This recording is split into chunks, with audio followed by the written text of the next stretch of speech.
आज मी तुम्हाला मस्त असे साबुदाणा बटाट्याचे थालीपीठ आणि उपवासाची चटणी बनवून दाखवणार आहे।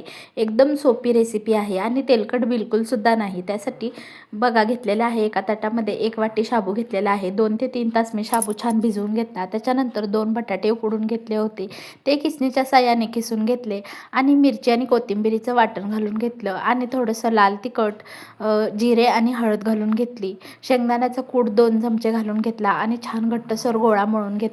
बटाटा उकडून घेतल्यामुळे पाण्याची गरज बिलकुल पण लागत नाही, आपल्याला त्यामध्येच मळून घ्यायचा आहे। छान असा घट्टसर गोळा मळून झाल्यानंतर एका पळपटावर मस्त असं पांढरं कापड घेतलेलं आहे, सुती, आणि त्यावर थोडा पाण्याचा शितोडा मारून छान असं थालीपीठ थापून घेतलं। त्यामध्ये छिद्र देखील पाडून घेतलं, जेणेकरून थालीपीठ छान असं शिजलं जाईल।